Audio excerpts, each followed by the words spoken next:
jungle.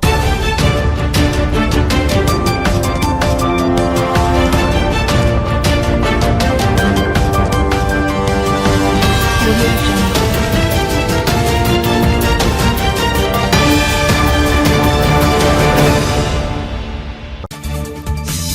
দক্ষিণ এশিয়ার ভূরাজনীতির ইতিহাসে কিছু মুহূর্ত আসে যেগুলো নিছক কূটনৈতিক উত্তেজনা নয়, বরং পুরো অঞ্চলের ভবিষ্যৎ শক্তির ভারসাম্য বদলে দেওয়ার ইঙ্গিত হয়ে দাঁড়ায়।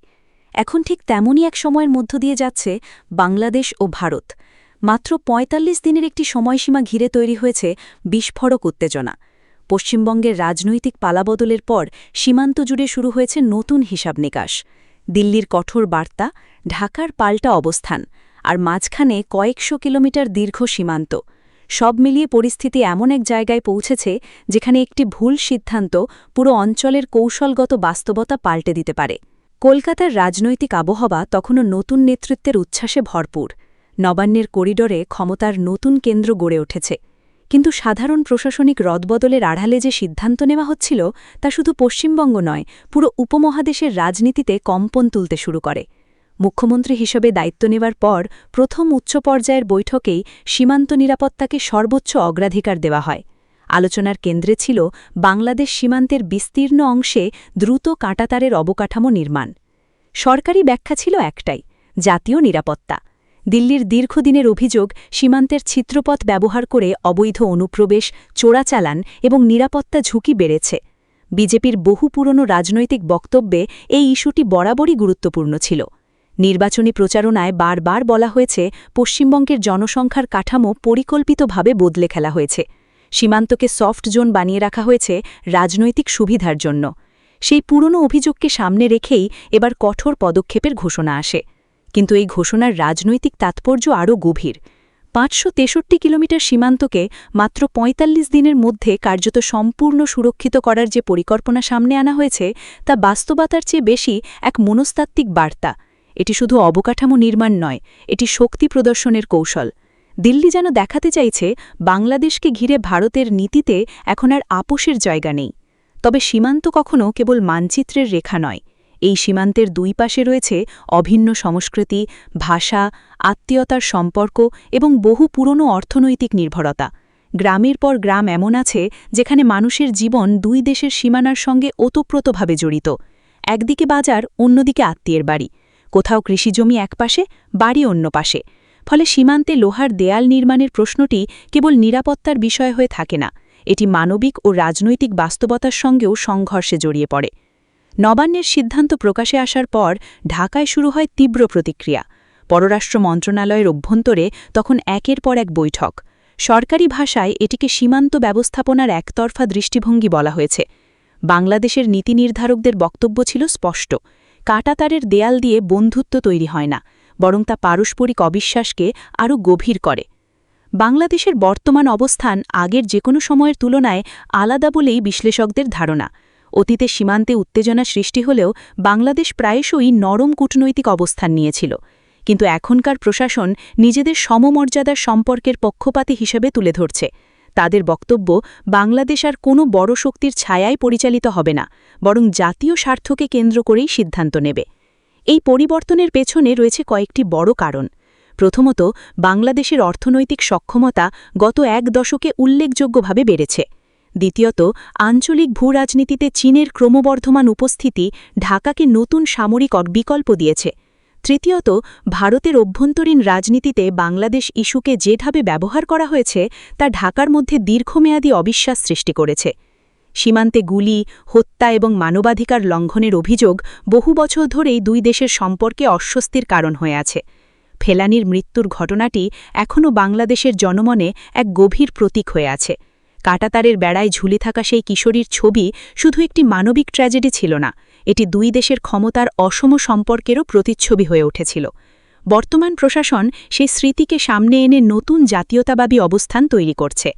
এই উত্তেজনার মধ্যেই দৃশ্যপটে প্রবেশ করেছে তৃতীয় এক শক্তি, চীন। যখন ভারত সীমান্তে কঠোরতা বাড়াচ্ছে, তখন বাংলাদেশ বিকল্প অর্থনৈতিক এবং সামরিক অংশীদার খুঁজতে শুরু করেছে। আর সেই প্রেক্ষাপটে তিস্তা প্রকল্প নতুন মাত্রা পেয়েছে। বছরের পর বছর ধরে ঝুলে থাকা তিস্তা পানি বণ্টন চুক্তি বাংলাদেশে দীর্ঘ হতাশার প্রতীক। দিল্লি বহুবার আশ্বাস দিলেও পশ্চিমবঙ্গের আপত্তির কারণে চুক্তি বাস্তবায়ন হয়নি। বাংলাদেশের উত্তরাঞ্চলের কোটি মানুষের জীবন জীবিকার সঙ্গে জড়িত এই নদী ধীরে ধীরে কূটনৈতিক প্রতিশ্রুতির প্রতীক হয়ে পরিণত হয়েছে। কিন্তু এখন পরিস্থিতি বদলাচ্ছে। চীনের এক্সিম ব্যাংকের সম্ভাব্য অর্থায়নের খবর সামনে আসতেই দক্ষিণ এশিয়ার সামরিক ভারসাম্য নিয়ে নতুন আলোচনা শুরু হয়েছে। চীন শুধু একটি উন্নয়ন প্রকল্পে বিনিয়োগ করতে চায় না, তারা পুরো উত্তরাঞ্চলকে একটি অর্থনৈতিক করিডরে রূপান্তর করার স্বপ্ন দেখছে। সড়ক, সেচ, নদী ব্যবস্থাপনা, শিল্প অঞ্চল সবকিছুকে একসঙ্গে যুক্ত করে দীর্ঘমেয়াদী প্রভাব বিস্তারের পরিকল্পনা করছে চীন। দিল্লির দৃষ্টিকোণ থেকে এটি অত্যন্ত সংবেদনশীল, কারণ ভারত বরাবরই বাংলাদেশকে তার সামরিক প্রভাব বলয়ের অংশ হিসেবে বিবেচনা করে এসেছে। সেখানে চীনের গভীর উপস্থিতি ভারতের নিরাপত্তা নীতিতে অস্বস্তি তৈরি করবে, সেটাই স্বাভাবিক। বিশেষ করে ভারতের উত্তর পূর্বাঞ্চল ভৌগোলিকভাবে অত্যন্ত সংবেদনশীল জায়গা। বাংলাদেশে চীনের বাড়তি প্রভাব ভবিষ্যতে সেই অঞ্চলের নিরাপত্তা হিসাবেও প্রভাব ফেলতে পারে বলে মনে করছেন বিশ্লেষকরা। তাই বাংলাদেশের কৌশলটি অনেকটা ভারসাম্যের রাজনীতি, দিল্লির সঙ্গে সম্পর্ক বজায় রেখেও বেইজিংয়ের সঙ্গে অর্থনৈতিক সহযোগিতা বাড়ানো। কিন্তু এই ভারসাম্য কতদিন ধরে রাখা সম্ভব, সেটাই এখন বড় প্রশ্ন।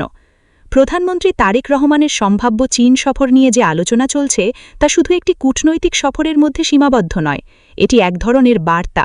ঢাকা যেন বোঝাতে চাইছে, ভারত যদি একতরফা চাপ সৃষ্টি করে তাহলে বাংলাদেশের সামনে বিকল্প পথ খোলা আছে, আর সেই বিকল্প পথের সবচেয়ে শক্তিশালী অংশীদার চীন। তবে এই পুরো পরিস্থিতির আরেকটি গুরুত্বপূর্ণ দিক হল ভারতের অভ্যন্তরীণ রাজনীতি। সীমান্ত ইস্যু দীর্ঘদিন ধরে বিজেপির নির্বাচনী কৌশলের কেন্দ্রে ছিল। অনুপ্রবেশ, জাতীয় নিরাপত্তা, নাগরিকত্ব এসব প্রশ্নকে ঘিরে দলটি শক্তিশালী জনসমর্থন গড়ে তুলেছে। ফলে পশ্চিমবঙ্গে ক্ষমতায় আসার পর সীমান্ত নিয়ে কঠোর অবস্থান নেওয়া তাদের প্রতিশ্রুতির অংশও বটে। কিন্তু বাস্তবতা অনেক জটিল। ৫৬৩ কিলোমিটার সীমান্তকে অল্প সময়ে সম্পূর্ণ সুরক্ষিত করা শুধু প্রশাসনিক নয়, বিশাল অর্থনৈতিক ও সামাজিক চ্যালেঞ্জ। জমি অধিগ্রহণ, অবকাঠামো নির্মাণ, স্থানীয় জনগণের পুনর্বাসন সব মিলিয়ে এটি দীর্ঘমেয়াদী প্রকল্প। ফলে ৪৫ দিনের সময়সীমা যে অনেক বিশ্লেষক রাজনৈতিক প্রতীক হিসেবেই দেখছেন। এই প্রতীকী রাজনীতির বিপদও আছে, কারণ যখন নিরাপত্তার ভাষা অতিরিক্ত শক্তিশালী হয়ে ওঠে তখন কূটনৈতিক সম্পর্কের জায়গা সংকুচিত হতে থাকে। সীমান্তের প্রতিটি ঘটনা তখন জাতীয় মর্যাদার প্রশ্নে পরিণত হয়। ছোট্ট একটি উত্তেজনাও বড় সংকটে রূপ নিতে পারে। বাংলাদেশের বর্তমান প্রশাসন এই পরিস্থিতিকে নিজেদের পক্ষে ব্যবহার করার চেষ্টা করছে। তারা জাতীয় সার্বভৌমত্বের প্রশ্নকে সামনে এনে অভ্যন্তরীণ মতামত শক্তিশালী করছে। একই সঙ্গে আন্তর্জাতিক মহলেও নিজেদের অবস্থান তুলে ধরছে। বাংলাদেশ আর নতজানু কূটনীতিতে বিশ্বাস করে না। তবে বাস্তবতা হল, ভারত এবং বাংলাদেশের সম্পর্ক এত গভীর যে সম্পূর্ণ বিচ্ছেদ কারো পক্ষেই সম্ভব নয়।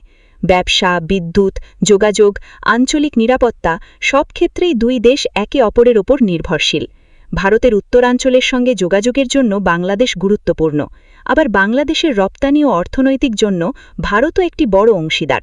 এই কারণে অনেকে মনে করছেন বর্তমান উত্তেজনা শেষ পর্যন্ত নতুন এক সমঝোতার পথও তৈরি করতে পারে, কারণ উভয় পক্ষই বুঝতে পারছে দীর্ঘমেয়াদী সংঘাত কারো জন্যই লাভজনক নয়। দিল্লি যদি অতিরিক্ত চাপ সৃষ্টি করে তাহলে বাংলাদেশ আরও বেশি করে চীনের দিকে ঝুঁকতে পারে, আবার বাংলাদেশ যদি পুরোপুরি চীনের উপর নির্ভরশীল হয়ে পড়ে তাহলে আঞ্চলিক ভারসাম্য নতুন সংকটে পড়তে পারে। এখানেই মনস্তাত্ত্বিক যুদ্ধ ধারণাটি গুরুত্বপূর্ণ হয়ে ওঠে। সীমান্তে কাঁটাতার কেবল লোহার দেয়াল নয়, এটি বার্তা দেবার কৌশল।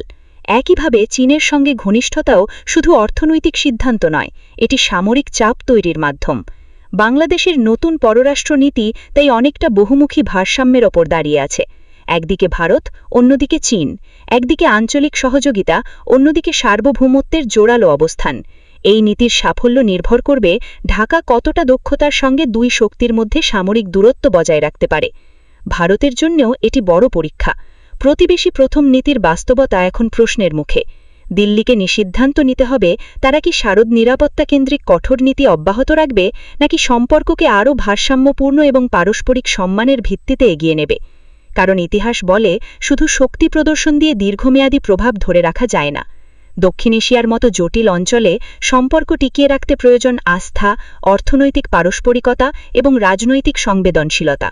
আজ সীমান্তের কাঁটাতার তাই কেবল লোহার বেড়া নয়, এটি দুই ভিন্ন রাজনৈতিক দর্শনের প্রতীক। একদিকে নিরাপত্তা ও নিয়ন্ত্রণের রাজনীতি, অন্যদিকে সার্বভৌমত্ব ও বিকল্প জোটের কৌশল। এই সংঘাতের ফলাফল শুধু বাংলাদেশ বা ভারতের জন্য নয়, পুরো অঞ্চলের জন্য গুরুত্বপূর্ণ হয়ে উঠতে পারে। প্রশ্ন এখন একটাই, দিল্লি ও ঢাকা কি উত্তেজনার এই বিপজ্জনক সিঁড়ি বেয়ে আরও ওপরে উঠবে, নাকি শেষ মুহূর্তে সমঝোতার পথ খুঁজে নেবে? সীমান্তে দেয়াল হয়তো নির্মাণ করা যায়, কিন্তু বিশ্বাসের দেয়াল ভাঙা অনেক কঠিন। দক্ষিণ এশিয়ার ভবিষ্যৎ এখন সেই কঠিন পরীক্ষার সামনে দাঁড়িয়ে আছে।